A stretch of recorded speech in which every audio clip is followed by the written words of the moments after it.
Running manual updates is all well and good, but perhaps a better way is to automate the process. Ubuntu server should have the unattended upgrades package installed by default, but we can double check by running sudo apt install unattended -upgrades. Then pop in your password. And as you can see, the server already has the newest version of the package. As part of the automation, it can be useful to allow the server to automatically restart itself to complete the update procedure. And to do this, we need to install another package. So type sudo apt install update -notifier -common.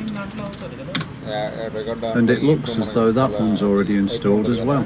So if I clear the screen, all that's left to do is check the configuration.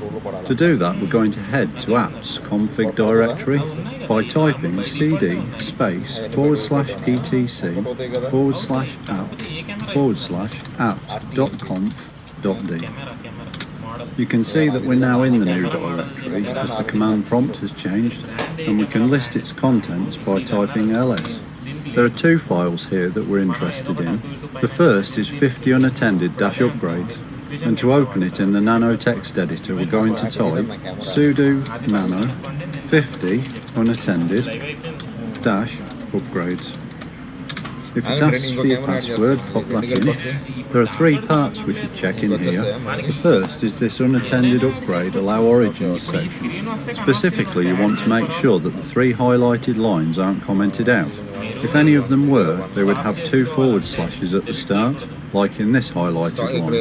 If that was the case, simply remove the forward slashes. Fortunately, this already looks good, which means that the security updates will be applied automatically. The second thing to check is the automatic reboot line. Rather than trudging through the file trying to find it, we can do a search. So hold down the control key on your keyboard and press W, and when the search bar appears, type automatic -reboot and press enter. And hopefully it's taken you to this unattended upgrade automatic reboot false line. Use the arrow keys to move the cursor to beneath the letter U near the start of the line, and then press the backspace key twice to uncomment the code. Next, move along the line again, and this time remove the word false and instead type in true. We've now told the server to restart automatically following an unattended upgrade. And then the third entry we want to look at is here, unattended upgrade automatic reboot time. Again, we need to uncomment it at the start, and then we're going to set the time. So remove the current entry and then enter your own. This is the time of day that the server will carry out its automatic restart. In this case, I've just set it to 1 o'clock in the morning. And with that done, we need to save our changes, so press Ctrl X on the keyboard, then type Y and press enter. Okay, let's clear the screen, and now let's check out the second config file. This one's called 20 auto-upgrades, so let's open it with sudo nano 20 auto-upgrades. And as you can see, there's a lot less going on in this one.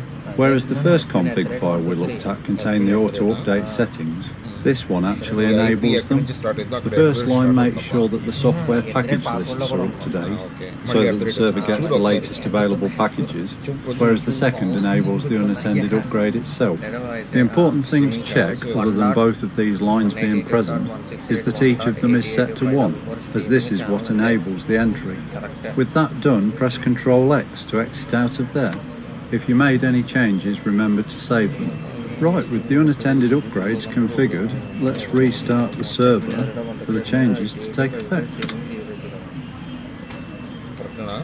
The final thing worth checking is that this automatic update service is running okay, and we can do that by entering sudo systemctl status unattended -upgrades and then enter your password. And as you can see, it's active and running. To check the network connections on the server, we can type IP and then a name. This machine has 2 network adapters, one wired, which is what I'm using, and another wireless. Adapters starting with the letters EN are wired, whereas those beginning WL are wireless. If you're looking for the network adapter's MAC address, it should be listed next to link/ether. The network configuration is stored in the 00-installer-config.yaml file, located in the etc/netplan directory.